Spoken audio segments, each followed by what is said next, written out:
All right, welcome back to the OG Rivals podcast. I am one of your hosts, Myles. I am the Packers fan on this podcast, and soon to be um, on top of the all-time wins list. Just throwing that out there. Joined today by, or this evening by Sir Miguel Prado, the Bears fan of this podcast. How you doing, sir? Yeah. Good evening. I thought you were going to say soon to be Bears fan, Miles. Nope, I thought that's the never. direction you were heading in. But yes, I am representing the Chicago Bears fan base in our OG rivalry. At Mikey Wins one on Twitter. For any of the Twitter banter back and forth. I got pretty thick skin. I'm pretty sure I could take it. But happy to have some football games under our slate, huh? No kidding, man. We've got real football to talk about, not just speculative stuff based on Twitter clips. Yeah, but before we get into all that, this episode's brought to us by Life Leaf Remedies. Woo! We want y'all to feel better today. At Life Leaf Remedies, we are making effective natural remedies by combining cannabinoids like CBD, CBDA, CBG, CBN, all sorts of others that are actually being discovered each and every day. And we're combining those with natural vitamins and minerals and fungi in some cases. Shout out to the mushrooms out there. Some really helpful things happening in the fungi community. And we are here to help y'all get better care of yourselves, better care of your families with natural remedies. Right now, through the end of August, every subscription order gets a free sample of our immune armor capsules because we want everybody to have a chance to armor up as the back to school bugs start finding their way back into the homes because kids are going back to school and they're bringing the bugs home with them, guys. You can't avoid it. So check us out today at lifeleafremedies.com, and we want y'all to feel better today. All right, man. Beautiful. Beautiful. Let's jump into this thing, shall we? Yeah, let's definitely remind our listeners that if they do enjoy you and I going back and forth, to go ahead and spike that like button, leave us a comment, subscribe, and talk about us at your next tailgate. Football regular season is fast approaching, so those tailgates, make sure you talk about OG rivals and any rivalries in your division. If you want to hop on this podcast, be our guest, right? Be our Let's guest. go. I've already had a few Cowboys fans chirping. I hear y'all. Let's go. I knew it. I knew it. I had a feeling it'd be the Cowboy fans that would be the squeaky wheel, right? Make Yeah. themselves known. The Vikings fans I thought would jump in there, but they haven't done that yet. I don't, I think they're scared. It's Yeah. been a while since they've had something to chirp about. Yeah. They're chirping about Kellen Mond scrambling and I think missing wide open targets, but we won't get into any of that. I mean, they still think Kirk Cousins is a good quarterback. We just can't trust any kind of quarterback opinions coming out of that place. You like that? You like that, Oh man, Miles? it's just You like terrible. that? Hey, but getting into who we are, what we do, the OG concept, I think, is a cool concept, and it's really a story of where our hearts are at, right? And the teams that we hold near and dear to our hearts. Absolutely, man. I mean, we grew up with it, right? My grandfather played for the Packers in the '50s. He's in the Packer Hall of Fame. His name is Daryl Teddick. Yeah, so I was born into it, grew up with it, even though I was born and raised in Texas. So yeah, I mean, it just is flowing through the blood, man, flowing through the veins.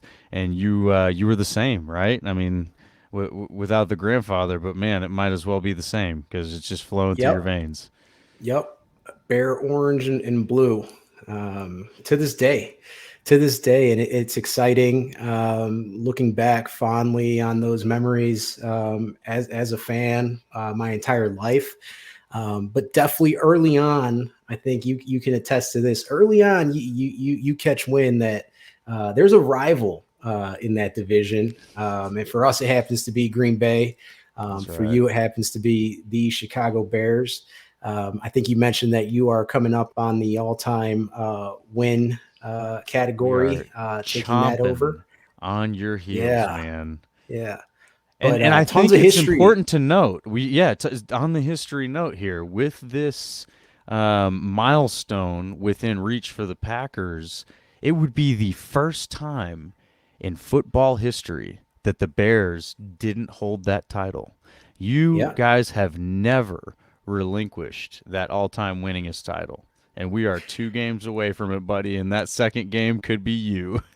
Yeah, it could be week 2. Circle it on your calendar. Lambeau Oh Field, man. Sunday Night Football. Oh my The God. I wish we the could be Chicago there. Bears, led by Justin Fields, going to march in there with the new head coach, new offensive coordinator, new GM. 80% turnover of the roster. I mean, this is that shift. You want to say, as a Bears fan, you feel it. This is the shift, as far as who the Bears' identity is, has been, is going to be in the future. And for the first time, Myles, and I would argue for the first time in my lifetime, a franchise quarterback. Oh wow. Okay. Yeah. I mean, I had to have a hard time disagreeing with you. I think y'all wanted Jay Cutler to be a franchise quarterback, and that is not what he turned out to be. Although it's hard not to love the guy in retirement. Um, no, I think this is a good place to start here with our first segment. But before you dive into, because you've got, we're going into stock up, stock down, and you're going into a few players. But overall, right now, you sound like you're stock up on the Bears as a whole right now. Is that safe to I say? am. That's a safe bet. That's consistent with how I have, felt since day one of this podcast, and the receipts. We know this podcast is a receipt machine, right? I have been vocal about the culture shift of accountability, and the hit system. Let's jump into preseason, because that's where we're seeing this come to life, right? And with that being said, I've also said, hey, we're not going to go out there and dominate the division and dominate the conference, and make a deep playoff run. What I Fair. have said, right, and when what the hill that I said, hey, I'm willing to die on this hill, is that the Bears are going to be fundamentally sound. The days of dumb, undisciplined penalties, are over.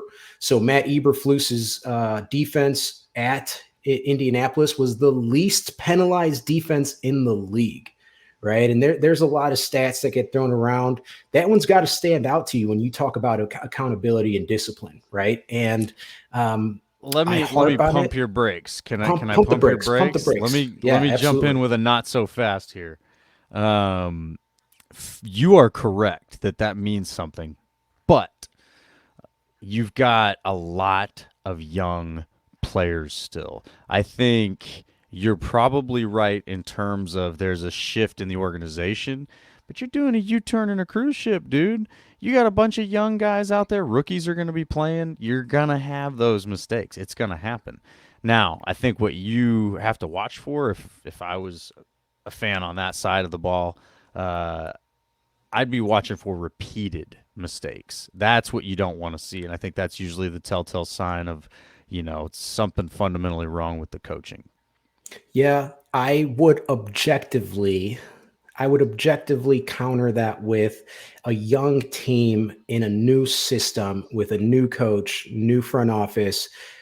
You can mold them into the football players that you want them to be more than you For could sure. with a veteran football team. That's how I would initially just counter that statement. Also, the next step to that would be the mission that Ryan Poles has communicated early in his press conferences as the general manager of the Chicago Bears is, we want football players. We want violent football players. And again, that's a shift from, not to get into generational type of differences between, the mid 2000s and the early, tens, when we talk about football players. But a lot of teams, and this is a personal opinion, have a lot of social media influencers and the Juju Smiths of the world that are doing TikTok dances on midfield. Ryan Poles wants violent football players. And that's why I will continue to say, I will continue to stand in that soapbox and say that this is just a new era of football in Chicago. We haven't seen that level of clear communication, right? Which I think is very refreshing as a fan. And just tell us what you're going to do. Tell us how you're going to do it. We spend a lot of time searching for the whys with Matt Nagy, week in and week out. Hey, we're going to find out the whys. We're going to talk about the whys. He was He like Jason visits. Garrett. We'll go. We're gonna watch the film. We're gonna go to the film. We'll go to the film. Yeah, We're just gonna get better. It's trust the yeah, process. yeah. And that era is so far gone. And we can get into it here with the stock up, stock down. Yeah, hit me Um, with the guys you got here. Perfect. So with this segment, and I think, we can feel it out. Tell me if you like it, if you don't like it. I think what we can do with this is leading up to week one, where we go from a 90-man football roster to a 53-man roster, right? We're talking about livelihoods, careers, hungry football players. And so trending and fading players based off of those live reps that they get. And a lot of them are putting film out there for the rest of the league, Right. right? These are guys that are trying to make a roster. So what I wanted to do here is stock up, stock down, right? So what I did is I selected three performances on each side of the stock, right? And I'm trending three players, and I'm going to fade three players on the Bears. And the first part of this segment, I want to go ahead and do a stock down. So the first one that comes to mind from watching preseason week one is Sam Mustipher playing center, right? And so we talked very early in this podcast about the ripple effect of Lucas Patrick going down with that broken thumb. Sam Mustipher slides in at center. They do have Doug Kramer from the University of Illinois. They drafted him, I believe, in the 6th round or 7th round at that center position. I am fading Sam Mustipher because he missed assignments, missed blocks, almost got JF1 killed on a couple of those Can't quarterback have hurries. that. You cannot. You cannot. And so I am fading him because we already know what we're getting with Sam Mustipher, right? And I might take some heat here, and I would like your opinion too. But Sam Mustipher, undersized center. We talked about, a lot of in between the helmet and one thing that just stands out is just him being undersized. He's getting blown off the ball by nose tackles and defensive tackles right there in the interior, and giving absolutely no time for a play to develop, right? And so can you get a true assessment of your quarterback when he's running for his life, right? And for me, that's why I'm fading Sam Mustipher. That's why I would argue that it's worth kicking the tires on Doug Kramer while Lucas Patrick is recovering from that thumb injury. But I am fading that entire starting interior offensive line on the Bears as one fade. Any thoughts there, Myles? No, I agree, but I think that's why getting a franchise quarterback going is always more than a year's process, right? I mean, Peyton Manning's first season was terrible. Troy Aikman's first season was terrible. Pat Mahomes, he sat on the bench his first season. I can't remember what he did with his second season, but then he goes off to the Super Bowl. But point being, I mean, there's all sorts of examples out there of franchise QBs and their first season just being not good, right? And I think that you can almost toss out last season as Fields' first season. I think now this is sort of like your day one with him, from an evaluation standpoint. Yeah, what you saw last year was great, but circumstances are totally different this year. Again, I made the reference before the night and day when you saw Goff go from Jeff Fisher to Sean McVay. It really can happen that quickly. So you have to be day one with your evaluation of Justin Fields here. And if he's running for his life, no, you can't evaluate him properly because he's what I talk about is a great QB, is a great decision maker.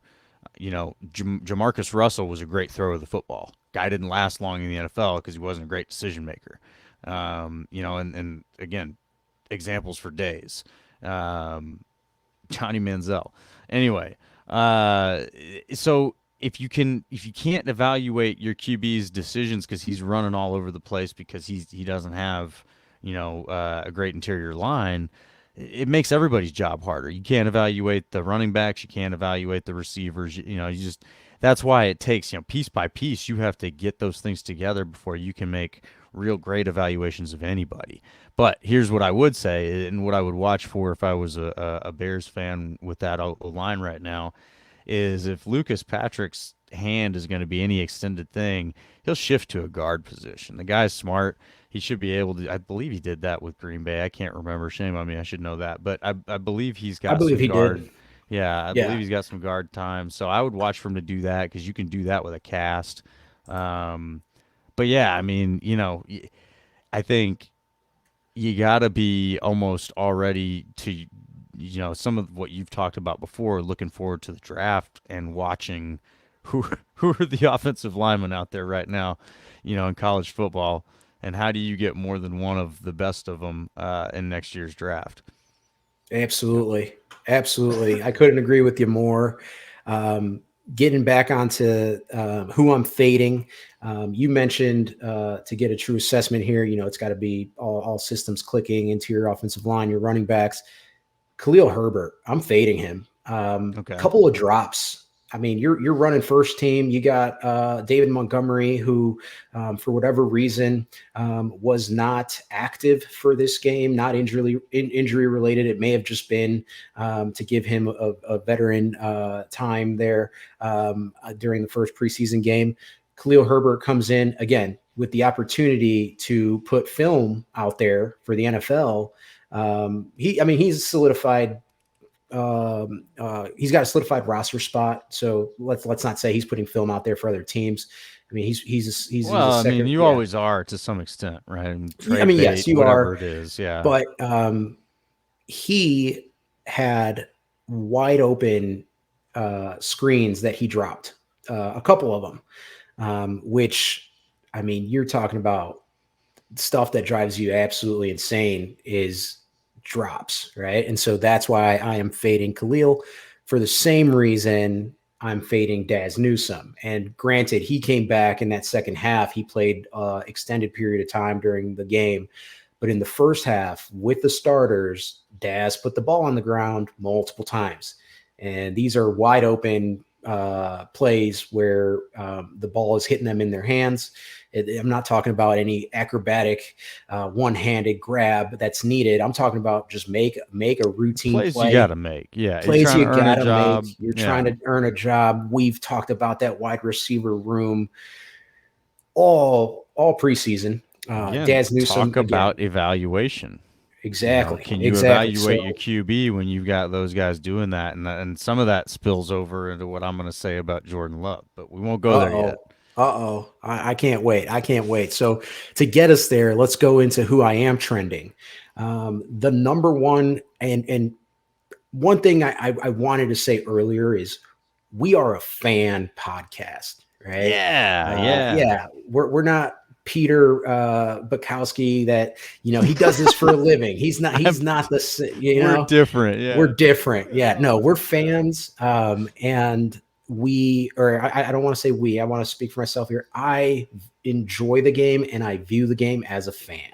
Yeah. Right. And with that being said, is the number one thing that I feel like for a fan is safe to say is sometimes players just pass the eye test, right? And why I say that is because Jaquan Brisker passed the eye test. And one correction I wanted to make is episode 1, I believe I said, hey, Ryan Poles came in, everybody's expecting a wide receiver.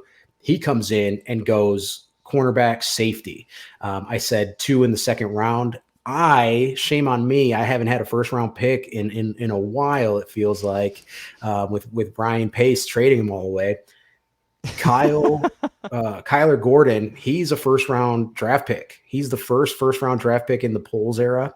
Okay. Jaquan Brisker, number 2. A lot of people had him rated number 1. Now, Jaquan Brisker came out at the beginning of training camp during a press conference, and they asked him, "Hey, Jaquan, what's a successful season look like for you?" And he said, "I want to be Defensive Player of the Year." And that is it raises eyebrows, right? You're like, "Oh I my mean, goodness." as a rookie, I guess last year Parsons really upped the possibilities for rookies, but that's a tough thing, man. I'm just saying, listen, keep an eye out for number 9 in Okay. Chicago. Hey. And we're not talking about BDN. We're not talking about Nick Foles here. We're talking about Jaquan Brisker.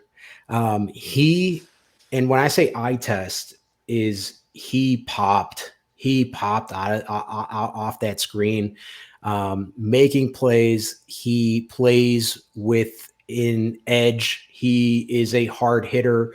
He's on record saying that he feels that his commitment to this team is being brought in to be a hard hitter, to change some of the culture on the defensive side of the ball that will ultimately win Chicago a championship. These are big ticket receipts that are coming from Jaquan's mouth.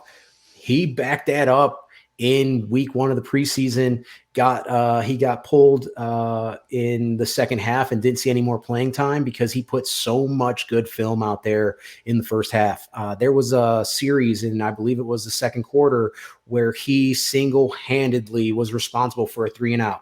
And why I say that is because he was on every play. A tackle for loss in the backfield just absolutely creams Kansas City's running back behind the line of scrimmage, and then goes and defends the ball on passing downs, and almost comes up with an interception on 3rd and 7. Missed it by a split second. He was right there, put himself between the tight end and the ball, and next thing you know, 3-and-out, and you get the offense back on the field. Yeah. That's winning football, right? So that popped out. So I am trending him. Next, I am trending the Big Ten undrafted free agent, Jack Sanborn. He is a Lake Zurich native, so Chicagoland native, played ball up in Wisconsin and your neck of the Oh woods up man, there. I'm a fan. Yeah, dude, I know I'm a Jack fan. Sanborn. I'm a fan. I am a fan. I am a fan. That is when you talk about Chicago Bears football. I mean, you can point fingers day and night at the offensive side of the ball.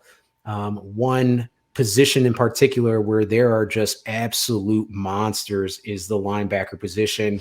And at the undrafted, coming from an undrafted free agent, Yeah. I mean, does it get better than 7 solo tackles, 1 interception? This is his stat line, Myles, for playing less than a half of football. 7 solo tackles, 1 interception, 1 fumble recovery, and a pass defended. Yeah. Right. And golly, you talk about a football player. He comes out and immediately puts philosophy into practice. When you talk about preaching takeaways, guy gets you the ball back twice. I mean, Yeah. Well, I mean, you and got to listen, trend. You got to trend them. I gotta jump in here because now for 2 of your players, there's just something that's consistent. Well, I don't know as much about Jaquan Brisker, but with Jack Sanborn, you mentioned he comes in as an undrafted free agent. The guy has been a starter at Wisconsin, I believe, for 4 years. I don't want to go off. I mean, again, we're fans, we're spouting, but he's been a starter for several years. Um, as a Wisconsin fan, I've loved that guy. He's been fun to watch. He and Leo Chanel and some of these other guys. Wisconsin always has fun linebackers to watch, right? T.J. Watt coming out of there. Vince Beagle was fun to watch. I mean, there's been a lot of guys that have been fun to watch coming out of Wisconsin. So, yeah, obviously he's a Bear now, so I don't don't root for him to be all pro or anything, but he's fun to watch. Fun to watch. Hey, I'll I'll concede take that. it. I'll I'll give you concede a that. quick I'll give you a quick fun fact about Jack Sanborn. In college, while at Wisconsin, he sacked Justin Fields while he was at Ohio State. He picked off Justin Herbert while Herbert Ooh, was that's in. right. Yeah, Yeah. he picked off Justin Herbert. And I'm sitting here scratching my head how he goes undrafted I because, don't know again, how he goes undrafted. Honestly, he shouldn't have, right? no, he He should really not shouldn't have. have. Hindsight's 2020. We talk about it all the time. I'm glad he's in orange and blue. Right at the end of the day, Yeah. what came of that, and so I'm trending him here after the game on Monday evening. They practiced today, and he got promoted to running the inside linebacker position with the second team. It's a big deal, Which, man. yeah, that's a big deal. That, you know what that smells like, Myles? That smells like you're making 53-man roster. And there's Well, a yeah, lot you of got the uncertain. sticker on your helmet, man. You're important at that point. Absolutely, and would definitely be excited to watch how Jack mans that position in the middle of the field this Thursday against Seattle. Um, the last player that I'm trending, and I say player there with an asterisk, we'll come back to this, is Trenton Gill, seventh round draft pick by Ryan Poles, punter. And why I am trending him is because his coffin corner was incredible during the game. And he's the last player I am trending because I am also going to trend Coach Eberflus. Why I'm trending him is very simply what stood out was that we were being coached by an NFL head coach. And why I say that is because there were moments during the Matt Nagy era where you wanted to just pound your head against the wall.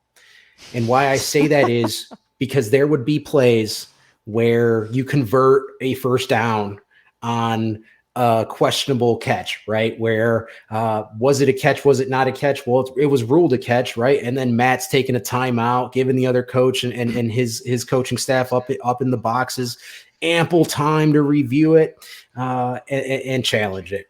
And Eberflus, we had a 3rd and 7 conversion where Justin Fields stood in the pocket and delivered a nice ball to Tajay Sharp. Hmm. Tajay caught it. He caught it, but the ball was moving a little bit as he came down, right? So as a fan, you're thinking, oh no, here we go. We're gonna get Hurry a up, hurry up. challenge. Yeah, hurry up, hurry up. Yeah. Next thing you know, you got the offensive line, you got wide receivers and Justin Fields sprinting up to the ball and snapping the ball for the next play, right? So that's something very minute and small as far as we're talking about a detail here. And let's throw in Eberflus won his first challenge that he took it preseason game 1. He threw the challenge flag, won the challenge. I'm just telling you, Myles, it's a new era in Chicago football. And this might seem right, like when we're talking about football, like, hey, these are fundamentals. These are the things you should be doing. These are the things that Chicago Bear fans have been deprived of. And we're talking about just Oh yeah. competency to go Yeah. up there. That's winning football, Myles. That's how Yeah. you win football games. I agree. No, I wholeheartedly agree, man. It is definitely in the details. And I'm just laughing because, the only thing you can do with one preseason game is overreact to everything, right? It's the only thing we have. It's the only sample size we've got. So, if you guys lose their job, if you guys are going to the Hall of Fame, the Bears are going to the Super Bowl, the Packers are losing all 17 games. Hey, No, man, I wanna take this chance to transition to our Packers stock up, stock down, let's do it. and I don't have as much researched into it and well thought about all of the individuals, so I won't. We'll go through it a little bit quicker with us, but my overall, Packers stock is, it's up, and I don't think one preseason game really changes that unless you see something that alarms you because of how different and terrible it is, right? I think otherwise, the Packers did not bring in a lot of starters, so winning, losing, it's like not really evaluating that. I saw somebody make a comment on Twitter. I'm not going to call you out because I don't know you, but eventually I might call you out because this was a dumb comment. But saying, all right, well, since Jordan Love had two of his interceptions bounced off the hands of the receivers, and the other one was because two receivers ran the wrong route. You think we just need to get some more or some different receivers for Aaron Rodgers? And it's like four of the receivers that Rodgers is not or that is going to be thrown to were not in the game. Two of the tight ends were not in the game. Like, no, like that is such a lame opinion. It's a lazy opinion, and a just ridiculous overreaction to one and the first preseason game. This is a glorified practice, what we saw. There's no strategy that went into, the play calling. They called plays based on what they want to see and learn from these players. If they need to know how the line blocks a certain scheme, that's what they were going. If they need to see how Jordan Love ran a certain scheme, that's what they were going with. They weren't game planning to beat a defense. You don't do that in the preseason. The defense wasn't game planning to beat an offense. And maybe I'm talking a little bit too far. I would love it if an NFL player jumps in and corrects me on that. But I'm pretty certain that's what we're dealing with, and that's why the preseason's not very enjoyable because it's vanilla. You're not tipping your cards to anybody about what you're doing this season. And so, all that said, all mine are underreactions. I have a lot of very under, soft, just easy, just everything's about the same, guys. Nothing has changed after one preseason game. So let's jump in. Stock up, stock down. Like I said, Packer stock is up overall. We've got the back-to-back MVP. We've got an upgraded roster as a whole, in my opinion. You've got training camp going very well. I think overall the things that you learned in the first preseason game were positive. So let's jump into whose stock is up right now. The first one, number 23, Jair Alexander. The guy is just putting on a clinic for these receivers in this camp right now, and I know I'm not the first one to say this. I've heard this from a few folks, but it's certainly got similar vibes as Devonte Adams going against a young Jair Alexander several years ago now. You've got one of the best in the league schooling up some young, really good talent, but some guys that need some schooling from one of the best in the league. And what better way to prepare for an NFL season than to have that guy to practice against every day? He's shutting them down. I think it took 15 practices for somebody to catch a ball on him, something like that. So stock up for that man right there. Stock up for number 80, 87, Romeo Dobbs. Enough said. We've heard it all, guys. He's going to the Hall of Fame. Don't worry about it.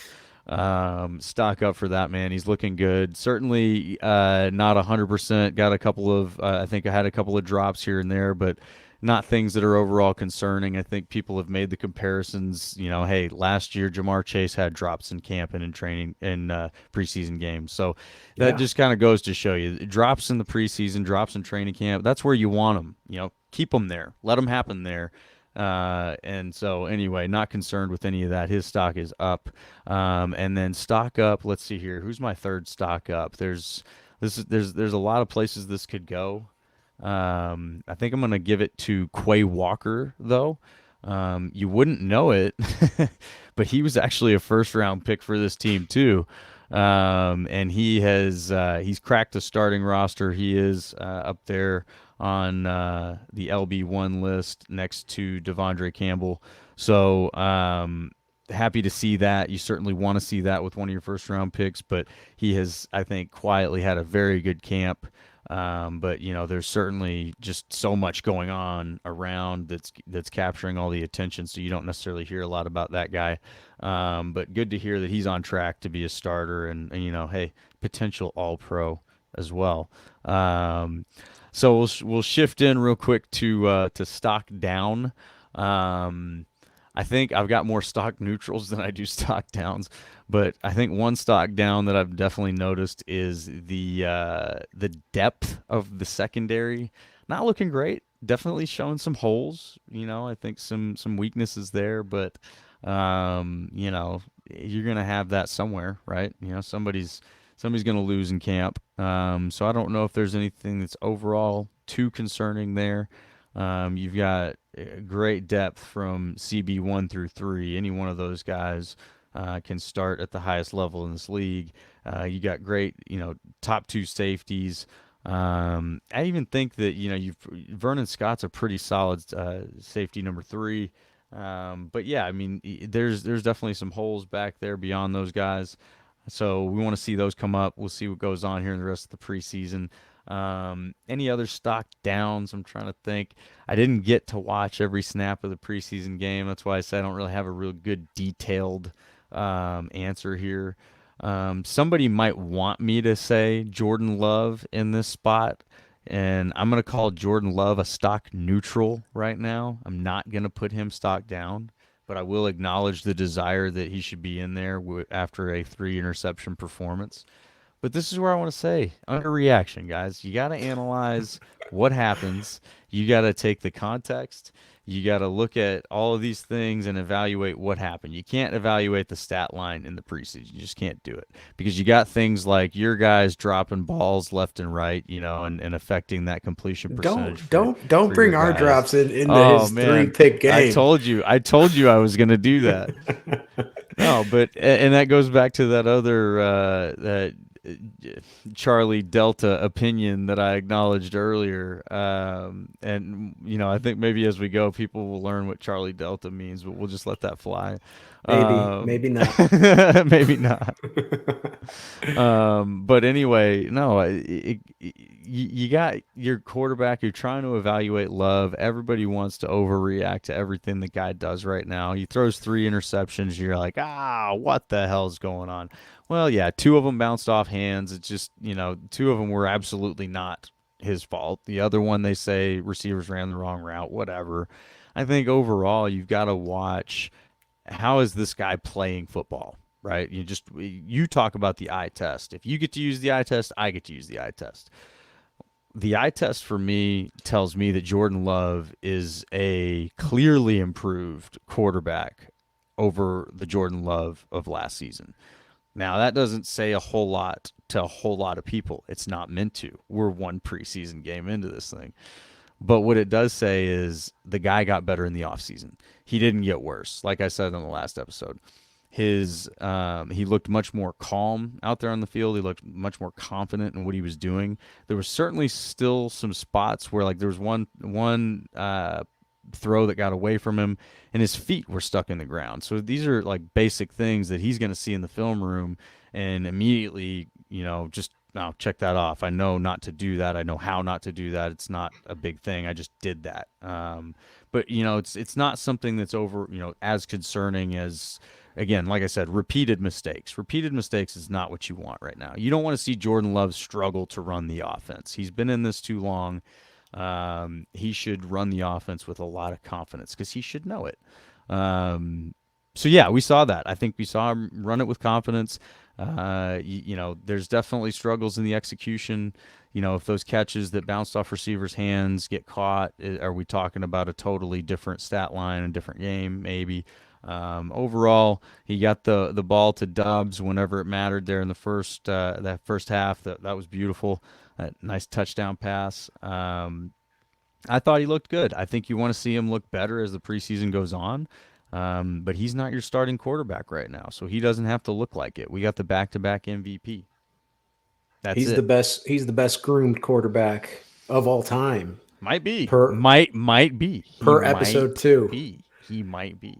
Yeah. If Aaron Rodgers just one ball got away, huh? Not 3. I was just making a specific example. I wasn't just trying to, again, not giving this guy any kind of trophies right now. Not saying that he's the future. I'm not letting any. This is underreaction Monday for me. All right, underreaction Monday.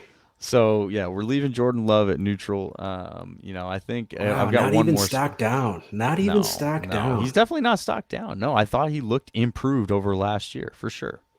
So that would be a stock up, but yeah. I'm calling him stock neutral because he's still got a lot to prove. I'm not letting him get stock down. You can't just make up your He's own rules and stock I'm up and making that. stock Yeah, down. hell yeah, I can. Absolutely, I can. You You just didn't lay those. refuse. You refuse to fade Jordan Love on Not gonna that. do it. Yeah. Okay. All Refuse to right. fade. Refuse to That's not. fade That's him. not that. He's not for me to fade. He's not for me to Yeah, fade you or to can't do it. trend. You No, can't I do can't. I it. can't. I'll tell you what. Polarizing. Polarizing is Jordan Love Yes. for the Green Bay Packers. We've talked about it plenty. No need to go into what's at stake, right? You mentioned he's the best groomed quarterback and has been since young in Montana in those Super Bowl I years. think so. Yeah, yeah. But what Polarizing, does he do polarizing. with it? Will he do anything with it? I mean, Yeah, being the best groomed does not make you the best. So, yeah. Well, I'm not. I'm definitely not crowning Jordan Love at this time. Obviously, as a Bears fan, I mean, it's one where I'll keep an eye on it. If the kid's a stud, he's a stud. But I think I'm in the majority of Bear fans here that would say after 30 years of Hall of Fame quarterback play up in Green Bay, when that bubble burst, and I wouldn't wish this upon my worst enemy as being on the polar opposite of that of being deprived of a franchise quarterback for 30 years. That reality, and I could say this, you and I, we're the same age, right? yep. I wouldn't wish that upon my worst enemy, right? And so No. I know what that feels like. I know what that looks like. And so if and when that day comes where 12 moves on from the Green Bay Packers and it's Jordan Love time, I mean that's just a lot at stake, is what I'll say. A lot at stake. But A in lot Goot at we stake. trust. In Goot we trust. Yeah. Before we move on, I'm going to fade the Soldier Field turf as well. I mean, that was pathetic. Yeah. Pathetic. I mean, guys, how long? Like, what are we doing here? You're making, well, maybe not making billions, but you're making hundreds of millions in revenue. Is that fair to say? Do we know? I guess the Packers are the Yeah. only ones who actually release a statement, aren't they? Yeah. So here's what I would say is just, there's when we talk about there's a lot at stake, right? Forget the Bears, right? You have two NFL teams out there. You have Yes. hundreds and millions of dollars in assets to the team. You had Patrick Mahomes out there. You had Travis Kelsey out there, right? You have Justin Fields out there. If one of those divots costs you an ACL, I mean, what are you doing? And I think that's a lot of people point to, like, well, that's an FU from the Park District, right? To the McCaskey family, because they're very actively seeking out that Arlington deal.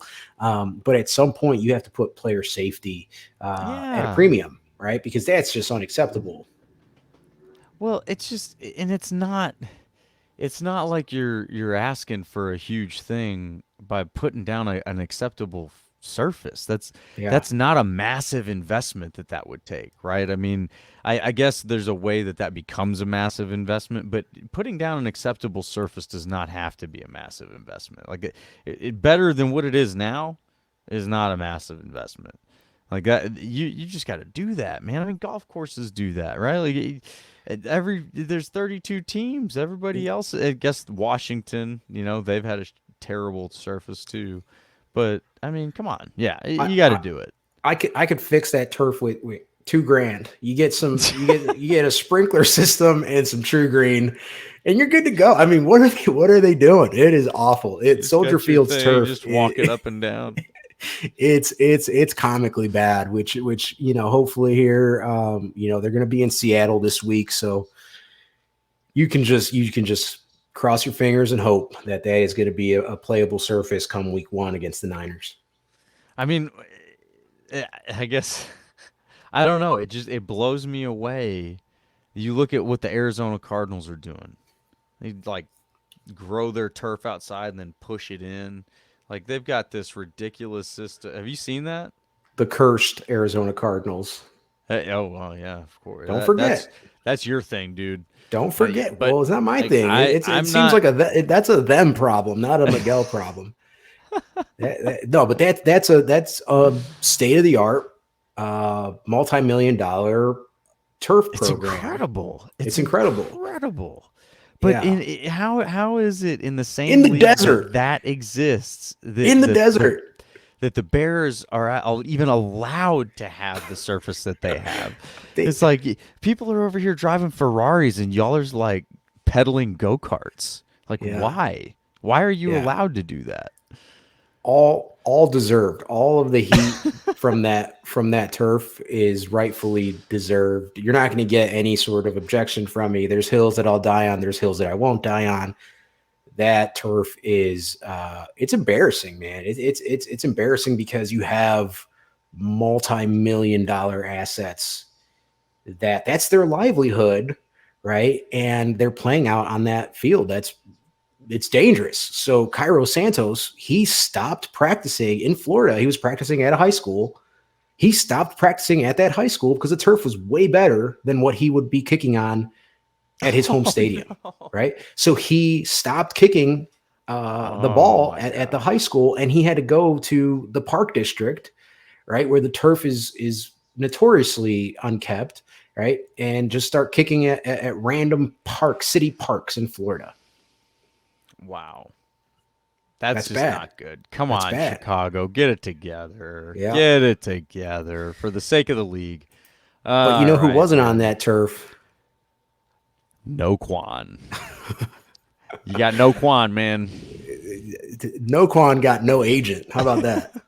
Holy smokes. So wait, hang on, because we've had a few guys now navigate that territory successfully. What is he doing wrong? How much time you got? How much? Well, he comes out with a very emotional, charged post. Yep, wants to be Uh, a bear, so putting all of here's the that deal. onus on the ownership or the front Young office. players out there, if you're listening, right, the moment you open up the Notes app on your iPhone and you're feeling some type of way, right, Leverage just take a deep breath. melts. Take The a deep leverage breath. is gone. Call your agent. Call your attorney. Call your lawyer. Right. Put the Note app away. Nothing good in the history of the Note app. It's always some long-winded apology or some two Retirement or 3 yeah, a.m. thoughts, right? yeah. And that seems like what happened. It seems like he got in his feels, and he was emotionally charged and just lays into his rookie GM, saying that he's disrespected, that the backloaded contract is essentially a slap in the face, that he hasn't had an opportunity to speak to the McCaskey family and openly seeks them out, right? Like saying like, "Hey guys, like throw me a bone here." And I think that's when things started to unravel as Well, far as the so fan base.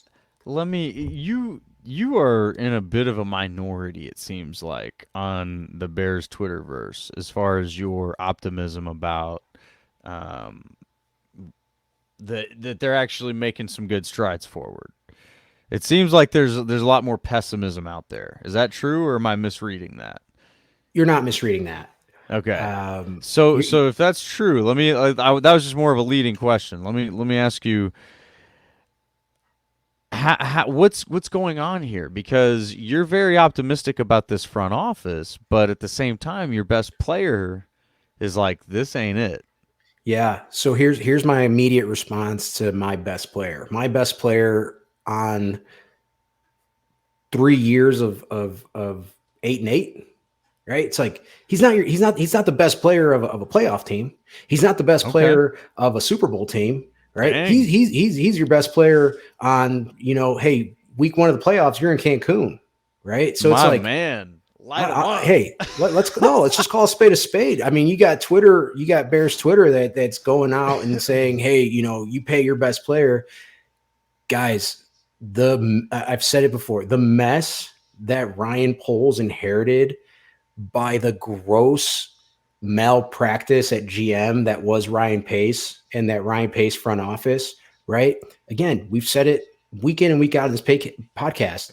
80% of that roster is turned over, right? He inherited the oldest roster in the league, right? And So how when many assets did y'all give up for all of that crap that's not even there anymore? oh gosh, like I said in the beginning of this podcast, first round draft picks for the Bears have been really non-existent, right? It all goes Since back to that Ryan Trubisky. Pace Trubisky trade, Yep. right?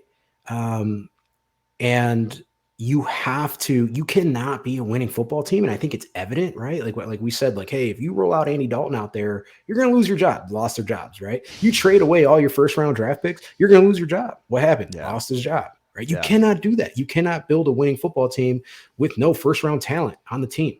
Yeah. And so without digressing here, the question is, best football player on an 8-8 team, right? That's not playing past December, right? So let's put that in perspective. What does that mean? And so I don't want to overreact, right? So I kind of want to underreact here. But at this point, Roquan isn't doing himself any favors. When I say put the notes away and call your agent, I don't mean call your Better Call Saul made up agent Saint Omni, right? who now, right? So now the NFLPA has contacted all 32 teams and said, if Roquan Smith's agent Saint Omni hits you up to discuss any sort of potential trade for the Chicago Bears inside linebacker, don't answer that call, right? Because he's not approved. He doesn't have the credentials for the NFLPA to represent a player as an agent. And it's one of those, again, where we say, what are you doing? What are you doing, Roquan? Right? Like at some point, and you said it, right? Like, people have navigated it successfully in the past. I was thinking about this on my drive today, is you don't need to go to a premier business school, right, to understand what's at stake when it comes to contract negotiation, to an extension, right, to that 5th-year option. But I mean, the guy went to Georgia, right? Like, Georgia's not like some rinky dink, Right. like you're thinking like, okay, well, he's probably got the situational awareness because of his education at Georgia to at least navigate this process better than he's navigating it now, right? And again, don't want to get long-winded here. I think that it will behoove him to go get an agent that, like, call up Drew Rosenhaus, dude. You want to be the highest paid player in the league? Yeah. Like, call up Drew Rosenhaus, start that process. And I'm at the point where I said this episode 1. I said Roquan's going to be suited up week 1. Is it going to be with the Bears? We don't know, right? We don't know. Is it going to be as a Chicago Bear? We don't know. At some point, you have to understand that this season isn't a contender season. You have to just get playing time for young guys. I don't think that it would be in Ryan Poles' worst interest to kick the tires on what he could potentially get back for a Roquan. That's my opinion. Yeah, man. I mean, so is it not salvageable? Is there not a situation here where Roquan and Poles come together and make nice? I mean, we did see Aaron Rodgers salvage the situation with Green Bay after we had to listen to a full offseason of chirping about Aaron Rodgers not ever playing for the Packers again. So that was salvageable. This situation is not salvageable. Maybe. So here's why is Roquan Smith has zero leverage. Right. He has absolutely overextended and overplayed his cards. All of the leverage, he's under contract, right? So if he sits out, that year that he sits out won't count towards his contract. They could still franchise tag him, right? So this can potentially get go very on. ugly very, very fast for Roquan, right? Yeah. No leverage. He already isolated himself from that front office. He's not a Ryan Poles guy, right? He's a holdover from a previous regime. Beyond that, with Roquan's situation, the Bears, and I say the Bears, Ryan Poles did him a solid by putting him on the physically unable to perform list, because at that point he could sit out of practice and under the NFLPA guidelines not accrue any fines, right? Because he's under the PUP list. The following day that he releases a statement, Ryan Poles says, "You want to play checkers, young man? Welcome to this chess game. You're officially off of the PUP list. You are now subject," right? We don't have to, but you are now subject to a $40,000 fine daily, right? Yeah. A daily $40,000 fine. They asked Matt Eberflus, "Where's Roquan?" Right? And his answer very quickly shifted the very next day from, he's dressed, he's at practice, he's sitting in on meetings. His response and his tone changes to, and you can read between the lines, right? His tone changes to, "We expect our healthy players to be out there practicing." Right? So you tell me, what does that sound like? That sounds like this front office is saying, "Hey, young man, it's time to wake up." Right? Because if he insists on representing himself, that's kind of what you get. Like, that's the game that they're playing with agents. Agents aren't on the field, so they don't have those levers to pull with an agent, but they're still playing games like that with an agent. So I think that there's a little bit of that being thrown at him too. Well, he's over his head. Oh, for sure. Right? Because Ryan Poles, he's sitting in a boardroom with all of the legal representation, all of the contract guys, all of the negotiators that the team has. And they're telling him, like, "Hey, here are your levers. You pull these levers when you need to pull them." Mm-hmm. And Roquan sitting there with Saint Omni, right? This made up agent that's probably Roquan, right? Calling other teams front office. He's just over his head is all I'm saying. Yeah, that's what it seems like. So it seems like you are the equivalent of "In Goot We Trust," as I have the stance I have taken, in the past. Sometimes taking some shots on Twitter for that, but I'm okay with it because Goot has turned out to be a smart guy. Now, hopefully, Poles proves you right for your sake. Hopefully, for my sake, he proves you wrong and is a repeat of the Pace era. Would love to see that. But anyway. So NOquan is what we're landing on here. He's going to be on out. What do you think you get for him? A 2. Okay. So you can't even recover your 1 for him right now? No. I mean, he's rated 80 overall in Madden. I knew the bet. He's got to be garbage. We need a prop bet on this show of when Myles drops the Madden rating. People just start a drinking game. 58 minutes in, you didn't make it to the full hour. There are the Madden ratings. Look, is that not ridiculous? He's better than 80 overall, isn't he?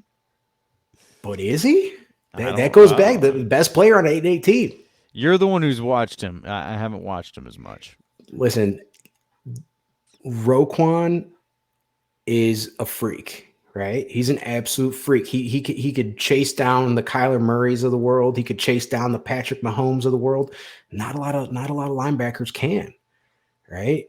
And again, it goes back to the stats that you would say matter, right? And by matter, I mean, what's winning football games? Sacks and turnovers.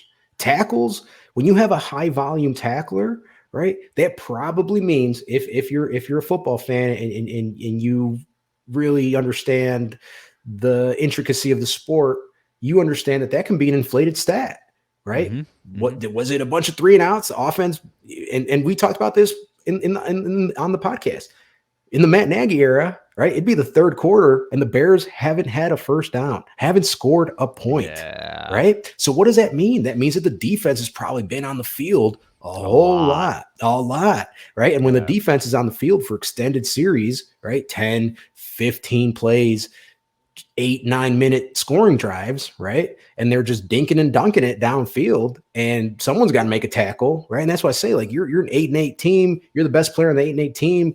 You're stacking, you're stacking these tackles. You're a high volume tackler, right? And that seems to be what everybody brings up on Twitter is just, hey, he's the best linebacker in the league. He's got the most tackles in the league.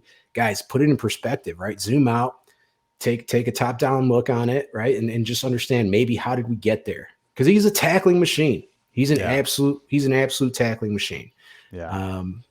Well, and the Packers have had players like that in the past where the fans are actually critical of them for that reason. It's like, well, can you do anything else? Are you just tackling, people 8 yards down the field every time, and stacking up hundreds of tackles that way or however, whatever it is. But anyway, I hear you on that. And I think that's a fair question. I mean, if you got people saying he's the best linebacker in the league, he better be rated higher than 80 overall on that.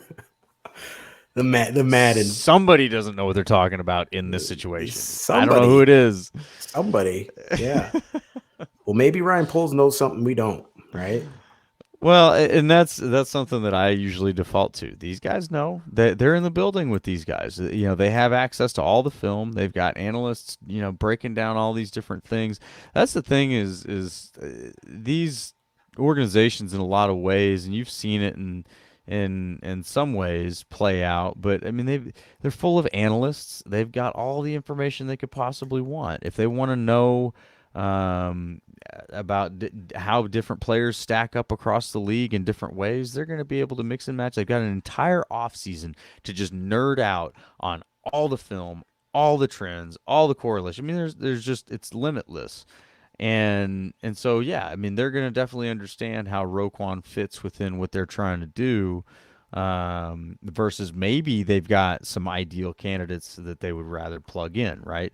And I think that there's examples of how different folks fit in different defenses, and I don't want to go on a tangent there, but yeah, you're absolutely right that Poles is in the position to see what's best for that organization. Now, he could certainly pull a pace and just be like, to hell with it, man. We're just going to fire some shots and hope they work. Didn't work. But no, it does seem like Poles is really trying to implement a culture, which I think is important. It's not just a buzzword. Winning takes a culture in football. I think that there's, Aaron Rodgers has alluded to that a lot. It's not just plugging talent into a roster with the highest overall Madden ratings. You know what I mean? We've seen that play out too, right? Usually the teams that win the free agency Super Bowl in the offseason lose in the regular season, and there have been examples I remember when I was younger of teams that the Cowboys have had where you just look at them on paper and it's just like, how do you beat these guys? And then, they always end up falling short. Won't miss a chance to have shots fired on the Cowboys. I was going to say, yeah. So the Ravens haven't lost the preseason game in years. I think they've like 21 straight. So what does that mean? You know what I mean? Like, we got to have underreactions on Monday. Anyway. Yeah. So, all right. So there's a hard-nosed mentality being implemented at Hallis Hall because it looks like Tevin Jenkins is going the other way. He's willing to play ball now. Yeah, and so that has to fall into the category of preseason overreactions, right? Because we said it, and maybe this Roquan situation does, and I think that's what's beautiful about the NFL is that the NFL has we can definitely be objective and criticize the NFL day and night, but the NFL has done a brilliant job marketing the sport for an entire 12 months. Right. So they own almost the off season as far as ratings on television. When it comes to ratings, the NFL draft, the NFL combine, right. They've done an excellent job of doing this. And so what I think happens is with a season that's only 17 weeks long compared to like a baseball or a basketball, right, where you have 82 games or 182 games, 62 games. Football only gives us those 17 weeks to feel. What I always say is I become alive when football comes back, Yeah. right? And so I think what it does is it's set up in a way where the overreactions, they're constantly pumping out these stories, right? Because they want those clicks, they want the ratings, they want you to tune into the around the horns of the world, and have talking heads essentially give you their perspective on, hey, what's going on. But I feel like all of that to say the Tevin Jenkins situation was a big fat question mark as it was happening. You didn't know why he wasn't out there. You still don't know why he wasn't out there. He's been very tight-lipped on, what was going on in the trainer's room. We said it, right? When he got drafted, that film, boy, he was nasty. He was an absolute nasty beast in the Yep. trenches. Comes out week one, and he was playing bully ball. He was the only one in that interior offensive line. They had him lined up at the right guard position. And there were plays where the entire play broke down, where you had both exterior rushers get into the quarterback. You had the defensive tackle get into the quarterback. The only person that was still on their man, blocking their man, was Tevin Jenkins, right? And so that tells you, what happened. Is there a offensive lineman whisperer in Hallis Hall that had the opportunity to get the young man back in that right headspace to come out and just be aggressive? Um, i i think that there is hard-nosed mentality. I think that when Ryan Poles goes out and says, I want violent football players, they don't get much more violent than Tevin Jenkins. As long as you can get that violent attitude on the field and producing, right? I mean, that was the thing, is we weren't sure if he was going to be out there or not, what was going on. But yeah, he seems like a violent football player to me, Yeah, no I think doubt. so too. And again, the overreactions, underreactions, um, that's one where I am contrarian here when I say that I am probably not in the majority of the Twitterverse when it comes to Tevin Jenkins, because my philosophy with Tevin Jenkins is, if your second round draft pick is not starting week one the following year that he's drafted, that is an absolute failure across the board, right? If your second round guy is not starting on either side of the ball, or whatever his position is, something went horribly, horribly wrong, right? So if he gets beat out by a veteran free agent, or if he gets beat out by one of the young draft picks or undrafted free agents that Ryan Poles brought in this year, still absolute catastrophic failure. That it doesn't work for anybody, right? And so we don't know what happened in those first few weeks of training camp, where he was not suited up and practicing. But week one of the preseason, he's in full uniform, he's full pads, and he's just beating the crap out of Playing whoever's lined. football, yeah. Exactly, he's beating the crap out of whoever's lined up in front of him. That is, I think, on the right track to get him to where he needs to be. And I say where he needs to be, because this is where he needs to be an impactful asset from that draft class, right? At second round pick, he needs to be starting at right guard week one against the Niners.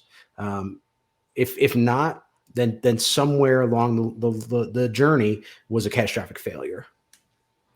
Yeah, I think I have to agree there, especially when you've got so many question marks along that line. I mean, you need somebody. You need more than one somebody. You need multiple somebodies to start solidifying their job. And I think that's the way to look at it. I think it's the way coaches look at it, is like, over a period of that, the training camp, preseason games, you get enough of a sample size of reps to be able to decide, like, all right, this is the guy that over that period of time just overwhelmingly won more reps than these other guys. And that happens. But and that's when, you go up against other teams and you start to figure out exactly how you stack up, right? Like, just because you're winning your reps in within your organization doesn't mean you're going to win reps when you got another team standing across from you. So that's where you figure out where you stack up, and it's, that's why it's such an interesting game, is there's a lot of development involved there. I will say, and I wanna take kind of maybe an out of order transition if I can, and swing us into a bit of a Packers outlook because I haven't really gotten to do this yet. Yeah. And Yeah. Well, this is an IOU segment, right? yeah, it kind of is. Yeah. And we've got some Twitter poll results we can glance over in a little bit, and a couple of around the league notes that probably don't require too much diving into, but maybe some fun comments or something. But real quick, yeah, just pivot into a Packers offensive outlook after all of this Bears talk about your offensive line and whatnot. No, I think that if you're a Packers fan going into the season right now and worried at all about life without Devontae Adams, you have all the reasons to be excited right now. Uh, you've got a lot of new talent outside at receiver that is going to be very exciting to see develop. We're already watching Romeo Dobbs doing what he's doing. Christian Watson's coming back, so we're going to get to start to see him a little bit. But not only that, you've still got probably the best running back room in the league right now, and Aaron Jones and AJ Dillon. I mean, what an awesome combo. Uh, and then you've got an offensive line that's starting to get healthy. We got Elton Jenkins back. They're starting to really shuffle things around and figure out who that's going to be. But when that line is healthy, they're going to be as good as anybody in this league. So, I think there's a lot of reasons to be optimistic if people are healthy. I mean, it goes without saying the back-to-back MVP, best quarterback in the league. Let's just, call that what it is. When you got that guy running the ship, making the decisions for you, you're going to be all right. He's going to get the ball where it needs to be. He's going to put it there when it needs to be there, and that's all you need. So, optimism through the roof. I think that if you're looking for question marks, it's definitely the health of the O line and certainly the youth of the receivers. Very excited about the tight end room.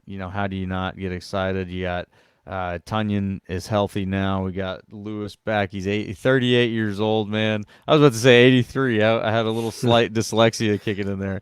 Not Whoa. 83. That would be quite something. Curious case of Benjamin Button there, Good 83-year Lord. old vampire out there. Oh, 38 years old, man. The big man just out there plugging away at camp. You love to see it. I think the tight end room is going to be just fine again as long as everybody's healthy. So I'm very, very, very, very, very optimistic about the Packers offense. And let's not forget, Matt LaFleur's scheme is great. He's done a fantastic job. Um, one of taking advantage of 17 when you had him, but when they didn't have 17 and you have a 7 game sample there, he did all right. He knew how to spread the ball around. Rodgers got the ball spread around to all these different guys. Guys stepped up, whether it was Lazard or MVS or Aaron Jones. I mean, there was always somebody who stepped up in those games, and they got it done. So I think that if you're worried about it at all, stuff those worries in a trunk, put a lock on that trunk, dump it in the ocean, and get rid of it. We're done with Yeah. those worries. Those are gone. They're all gone. Not very critical, Miles, No, of his Green Bay Packers. no. I am Yeah. I am all 100 optimistic, 100% Yeah. optimism about the Packers offense this year. I think that it is exciting to see young talent step in with the receivers. Really, what Christian Watson could be and what Romeo Dobbs could be, and the fact that they're in the same draft class and they're going to have 4 to 5 years playing next to each other. That could be a really fun combination to watch. And you got Aaron Rodgers feeding them early, and that he's going to teach them a lot of things that they wouldn't learn otherwise from maybe a younger quarterback. So there's a lot of reasons to be optimistic. You got Randall Cobb in there teaching them things. I'm all about the intangibles, man. I think that's where things really get done and really make a difference. And the Packers' offense is oozing with intangibles. So that's my take. I knew it wouldn't take too long because it is filled with optimism. In case I hadn't already said it. All right. Well, the second episode we had, you had crowned the defense as a Super Bowl contending defense, and the offensive outlook seemed pretty high as well. Oh yeah. Yeah. Well, but here's what we've learned, right? And Packers fans have painfully learned this over the course of several years Don't talk now. to me about pain. Don't. Well, the point is, you can't. You're not winning a championship with your offense. It's just not going to happen. Things change in the playoffs, right? Things get cold. You get into defensive slugfests in the playoffs and in the postseason in general, Super Bowl. The teams that win championships have strong running games and championship defenses, right? And Yeah. we talked about that. I mean, you can look at it time and time again. That's who's in there. I mean, and the classic example that I just marveled as I watched was the 2013 Super Bowl, the Seahawks against the Broncos. Peyton Manning had a record-setting offense with the Broncos team that year. They were as on fire as any offense could be, and they looked like a JV team playing against that Seahawks defense. Oh, It was insane. I mean, it just anybody who appreciates great defense, you just got a masterpiece in that yeah. game. It was Yeah. I can't put just a defensive fan's dream. Total Earl dream. Thomas, Bobby Wagner, Richard Sherman, Legion of Boom. I mean, that defense. Michael You, Bennett, you just so all of so them. flip the coin. What won Peyton that Super Bowl was He had a that great defense. incredible defense. Exactly. Yeah, that's what Yeah. I'm saying, man. Defense wins championships. Aaron Rodgers Defense has wins been fun to championships. watch. He's fun to watch. He's done great in the regular season. They had the 15-1 season in 2011. It was great. Yeah. You need a killer defense. Yeah. You need an absolute killer defense to win a Super Bowl. And I think that the Packers finally have the talent and depth at defense to take them to that place. We'll see if they All can right. do it. Well, I'll zoom out from our OG rivalry Yeah, in let's the see. bitter NFC North, and I'll just go on record and say that the 12th man was absolutely unbearable to deal with in that 2012 2013 run. Um, Yeah. Goodness gracious, And you talk about just unbearable. You couldn't go anywhere without seeing the Seahawks fans chirping and running their mouths. But hey, it I'll is what give it it to him. It is. worked. You know, Yeah. it definitely worked. But when it comes to being a 12th man, you're definitely ignoring some other impactful fan bases. Oh, I'll take a couple tickets on a bandwagon. I mean, that's to me that's what it was. I mean, just a bandwagon Yeah, fan base. But like I said, I'm willing to take the heat I for the love it. lonely Seahawk fan out there. I love it. 2012, 2013 was a miserable year to have to listen to all that talk. It really was, and that's a good way to balance out the big compliment we had for their 2013 defense because it was truly impressive. Yeah, and Um, not bulletin board material because we're playing them this week. But golly, that was tough. That was tough. oh man, is that in Seattle? Are you gonna have to deal with people like doing the flag and everything? We'll have to deal with Drew Lock and Geno Smith. Yeah, And 12th what is man. that? Yeah, exactly. If anything, I would just say, if you're a Seahawks fan this season, you're a Seahawks fan. You know what I'm saying? You know what I'm saying? Like if you're a Seahawks fan this Yeah. season, a decade removed from that Legion of Boom, where you Yeah. have Drew Lock trotting out there on the field as your number one quarterback, um, you're a real fan. And there, I would say you have my respect. You have my That's fair. absolute respect. Um, I only say that, and I don't feel entitled to this opinion, but we said nobody's waking up and saying, "Hey, I'm a Bears fan," right? Like nobody's like, "Oh, I'm a Bears fan." You do Yeah. have, and I will say this: you do have the faction of Bear fans that are Bear fans because Justin Fields brought them to Chicago, right? They were Ohio State Justin Fields fans, and they breathed and they bled for those title runs with Justin Fields for the national title, right? And I have seen a lot of that on Twitter, is that there's a lot of Bear fans that are solely Bear fans because they're rooting for Justin Fields and they want him to be Yeah. successful. Yeah. I wouldn't consider that necessarily a bandwagon because there's been no success, right? Like there's been no success that you can hang your hat on and saying like, dude, he's absolutely, the Bear, or I should say the Bears are running away with it. No, they're not.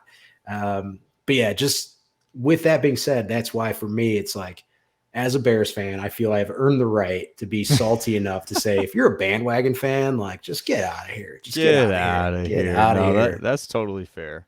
Totally fair. And no, there's plenty of them, man. The bandwagoners are the absolute worst. I What's cannot stand the the bandwagoners. latest bandwagon that comes to mind? Well, I mean, the Patriots. It's got to be the Patriots, right? We had to deal with all these people who just love Tom Brady and the Patriots. That was a big bandwagon. I mean, what's another one that comes to mind for you? As far as bandwagon, man, I don't know. I have to think about it because they sure do pop up every now and then. I'd say if anything, some that I'll throw in the mix. Well, I'll just say that they're a little more vocal than they tended to be for many years. But the Buffalo Bills, their fan base is Yeah, they've they're lit up a chirping a little lot. bit. Yeah, I mean, if Yeah, you ask them, I mean, there shouldn't be any competition this year. They're Super Bowl champs. yeah. But besides that, I think there's just some fans that just have been spoiled and had it a little easier. They just inherited, winning football and haven't had to endure, what the Bears have had to endure. Bear Hmm. fans, I should say. But yeah, bandwagons, they're never fun. They're never fun. They're not fun. I No, don't think that there's much of a bandwagon population of Packer fans. I don't know. I mean, Oh, you disagree with that, do you? I again going back to like nobody's waking up and you know claiming to be a Bears fan all of a sudden. Like, I just think that with that continued success, like it's not hard to just be like, oh yeah, Green Bay, that's my team. Okay, that's fair. I guess That that's that fair. that's my opinion, right? Like, I know I guess we're that's probably gonna fair. ruffle a few feathers. Might as well ruffle some feathers. Yeah, might as well. I Yeah. think that's an interesting thing to explore a little bit because I Yeah, don't like know. Lil Wayne, right? Like, explain that to me. Explain that to me. Is he from Green Bay? He's not. I believe so. I don't know entirely. One of my friends is going to get mad at me that I don't know this because he's told me about this and I forgot. It's all Sorry, right. bro. It's all right. But I believe Episode it had 4. something because he's from New Orleans. I believe it had something to do with the Packers winning the Super Bowl in '96 in New Orleans. That like left an impression on him as a young man. Like it was This is fun when watching Brett Favre and all that because Brett we Favre need was cricket from. noises. We need cricket noises. Hey, Edit it in. I did not claim to have like the grand story on this. I wish I had. Yeah. I wish I could like phone a friend. I know exactly who I'd call. But anyway, maybe he'll jump in with us one time because he's a Cowboys fan. He Yeah. might. He might. Let's He do might. it. Yeah. Invite. We started the show with anybody that wants to hop on here. I Yeah. will say, the Carter Six is coming out. I'll shamelessly plug that. Lil Wayne, he's coming out with the Carter Six, but that's one that was a head scratcher for me, right? It's like, how they pan out and they're like, yeah, well, It here's the surprised celebrities me. that are at the game. It's like, where did Lil Wayne come from? So I do have a story for how I learned that he was a Packers fan. It was the season that they won the Super Bowl in 2010, and See what I'm saying? it is See what kind I'm of saying? It's funny. just lining up where it's like the Yeah. bandwagon is starting to take shape. Super Bowl year, yeah. All of a sudden, I'm a Packers fan. Well, Yeah, let's. no. Because if you remember that year, the Packers were a wild card. They were the 6th seed. They were not. That was the regular season was not like, hey, we're headed to the Super Bowl, y'all. Like it was. There were some highlights, but there were some lowlights. But yeah, so No, the game that I that I found out was the Packers against the 49ers, and I was especially drunk. I'll just say that. Hey, That was one of those where I drank too much the night before, woke up late, and barely made it to the game. Kind of situation. Was supposed to be at the stadium 2 hours earlier and all that, but yeah. hey, I got there. Got some cherry bounce on my way in, and just renewed that buzz and was just flying through that game. But that was the game that Donald Driver had like an 80-yard catch and run where he broke like five tackles. It was absolutely insane. And after the game, my dad and I went to a casino in Green Bay. He was Well, you were staying on at a the bender. hotel. I'm Holy telling you, smokes. man, we went, man. We went to well, he was staying at this hotel that had the casino attached, and we went and dropped our stuff off in his room. We're gonna go play some blackjack. Well, on our way back down to the casino, we walked right past Lil Wayne. I was like, "Oh my god, what what just happened?" Yeah. I'm, I'm in Green Bay on a Sunday night. Why did the biggest rapper in the world just walk past me Oh at a yeah. casino? Because I didn't know he was a Packer fan at that time. I was just Was like, he "What?" wearing a jersey? No, no, No. he was just walking with one dude, and but it was like, I mean, you can't mistake Lil Wayne. Like the guy is unmistakable. But it I mean, here I am. Like you said, I'm on a bender, man. I am Yeah, no just kidding. after this game, so I've already, drank too much the night before, just last minute getting to the game, just pounding beers to catch up and make myself not feel bad.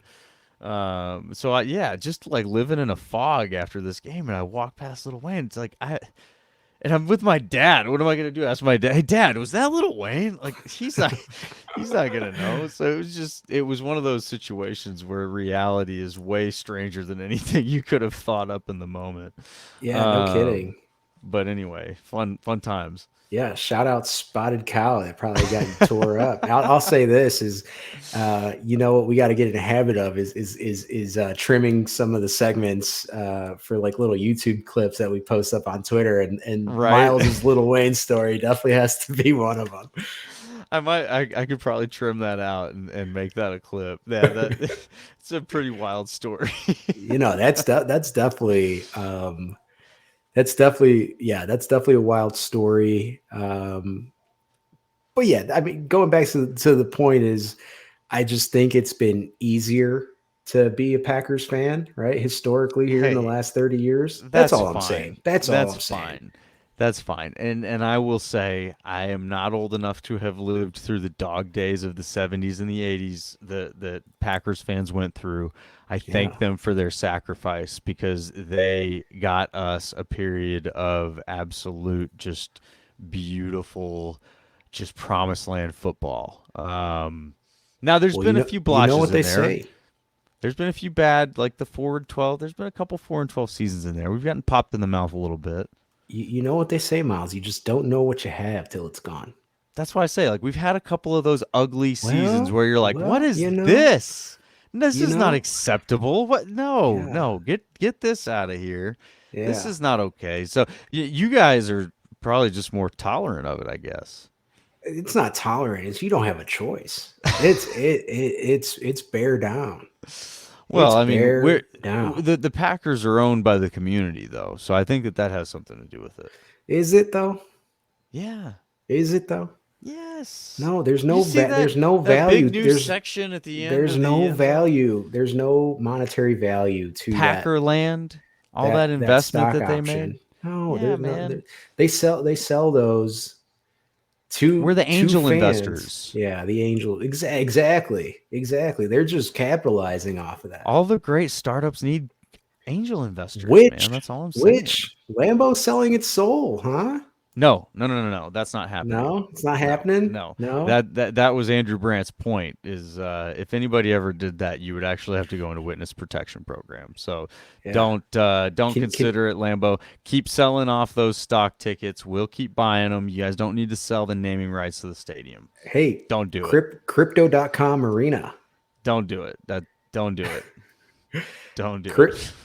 Coinbase at Lambeau Field. SoFi Stadium. So Yeah, hey, no. SoFi is a $5 billion masterpiece. That's great. It's They can keep being beautiful. that. They don't have to There's no soul. There's no soul in there's LA zero football. soul. There's No. no soul in LA football. That thing looks like one of the Yeah. giant conference room tables, you know what I'm saying? Like that's what that looks like. They had a good design team, right? They had the modern architecture types that came in there, and I'll tell you what, they did a hell of a job though. Once you're in there, you forget about Yeah. all the critique on how they built it, where they built it. It's stunning. And I will say this: we send a lot of shots over to that Dallas fan base. AT&T Stadium, another one. You walk in there, you're I just like, was gonna say that. holy shit, this is a nice stadium. I was gonna say that. Yeah, yeah. Hats off to Jerry World. It is pretty. It's pretty incredible. Yeah. Kind of the same thing. I think it was a little bit controversial how he got the land and all that, but people have since forgotten. So Yeah. it No, is we what don't it forget. We don't forget. is. We don't forget. Hey, but week two, we're Oh not far man, away from it, right? We're no, couple we're days, about, right? yeah. Well, no, week two of the NFL season, Green Bay Sunday Night Oh, the Football, real week the two, real deal, not the Holyfield. preseason week two. Yeah. Yeah, man. Well, you're right. Let's not get ahead of ourselves because we still have three three preseason games Mm-hmm. and the dress rehearsal. Right, that's traditionally week three of the preseason where You got starters will play roster deep cuts into. Yep, coming. Yep. yep. And man, lots to talk about just week in and week out when we're talking about football. So hey, should we go to the Twitter poll and find out who is better, Packers We don't Twitter need or to do Bears that. Twitter? We don't need to We do don't. that. We don't need to do that. We don't need no, What's the no. results, Miles? I hang on. Let's go to the polls here. Now I don't know if this is a result of Miguel not doing his It part as is. the Bears fan and giving It is. Bears Twitter a chance to have their say in all of this, but it did feel a bit lopsided. We'll. I'm scrolling down to the results right now, Oh so gosh. we're gonna Well, find see, out. I want to preface this with I misread it. I thought you said which Twitter's more toxic, and Packers Twitter came in at 91% to Bears Twitter 9%. But I misread it. You I bet asked better. which Twitter is better. Better. Yeah, Yeah, better. yeah. Yeah. A nice turnout of votes, Miles. I will say you know how to get the people going. Hey, listen. I think You know Packers how to get the Twitter people just going. they proved themselves. All I did was feed it up to them, and they delivered. So Packers Twitter, well done. Y'all are by a vote of 91% to 9, Yeah. better than the Bears Twitter. So Bears Twitter, you're on blast, y'all. Good luck on the next poll. Hopefully We need a y'all. more objective poll. I mean, you can't. I, It's like everybody loves their own brand, right? I mean, listen, you had the same opportunity to give that little I retweet don't want to button, hear it. hit that bear down, hit that dub bears, all that. You could put the right hashtag in there. You get those responses. I know we've got a few Bears fans following us already. Yeah, Um, yeah. That's been but cool to see a little a little following, huh? yeah, I mean it's not a big following, but I think No, we could call it a cult following. You I think guys are so. officially a cult if you're listening to us. Yeah, it's a cult. I'll tell you what, I don't know if just with the recency of this project, which is a passion project, but we need to make it an effort to make it out to Lambeau Field for Bears Packers and make a Soldier Field pilgrimage for Bears Packers. With that being said, because it is a passion project, and I did feel the energy tonight, Miles. I always appreciate it when you bring it as well, sir. But I just wanted to get a quick shout out to our families and our Yes, wives that they have been very supportive in allowing us to pursue this just a passion project, just getting together and spending absolutely. some time talking some smack, talking some fan homer takes about our favorite teams. Like we start off every episode, we hold them very near and dear to our hearts. So just wanted to give a quick shout out to our wives. They have been very supportive and just wanted to say thank you. I echo that 100%, man. Our wives are superheroes. I say that quite a bit. They legitimately have superpowers. I can't Yeah, explain it. yeah, You just you watch a woman become a mother, and it's incredible. So yes, shout out to them for allowing us to do this. It is the middle of the night again that we've had to pivot back to after last week being in the middle of the morning. yeah. But that's all right, man. This is when we can do it, right? Like you said, shout out to the wives, but they're not always going to let us have just a few hours in the middle of the day to talk football when kids are screaming. So, Absolutely. um, no, this is great. And do you want to hit any of the around the league? Do you want to go ahead and Uh, just stuff that for next week? yeah, let's put that and just bump it into next week's chat, just to have some continuity. We're right up on time here. Yeah, yeah. How do you feel about that? Sounds good, man. Well, let's close the episode by giving Life Leaf a quick shout out. Again, we want y'all to feel better today. We are making all sorts of natural remedies. We got a lot of different offerings on our website, so check it out there to see what things that we are trying to help you with. If you want to learn more, we've also got a lot of rich information in our blog. And right now, through the end of August, every subscription order is getting a free sample of our immune armor caps because those back to school bugs are coming around. Y'all need to boost your immune system, beef it up, get it in the gym so it's ready to take on that load that those kids are bringing home with all those fresh germs. Because, we're parents. You can't avoid it. You can try. It's not going to happen, though. It's coming for you. So get your immune system ready, y'all, and check us out at lifeleafremedies.com. Feel better today. All All right, right. man. All right. If I want to feel better today, I go to lifeleafremedies.com, Yes, sir. and check out the selection. So my favorite, as always, is the sleep gummies. Check those out, and don't take them right before you start listening to our podcast, because No, you will be asleep within the first 15 minutes. So if we don't put you to sleep, the gummies will. the So, gummies will. There you go. There you go. well, it was a pleasure to do this episode again with you, sir. I can't wait for the next one. We'll probably do it about a week from now. Try to keep a weekly cadence going for y'all. But we're gonna throw some more Twitter polls out there. Y'all leave your feedback for us. Give us some comments. Spike Gronk, spike that like button if you enjoyed this one today for us. Leave a comment. Let us know what's going on. If you guys need to comment to some banter, if we got some other fans that need to have their say to this nonsense that we're spitting out, you guys jump in. We'd love to have you on. Let's talk about it. But otherwise, subscribe and go pack go. Bear down, baby.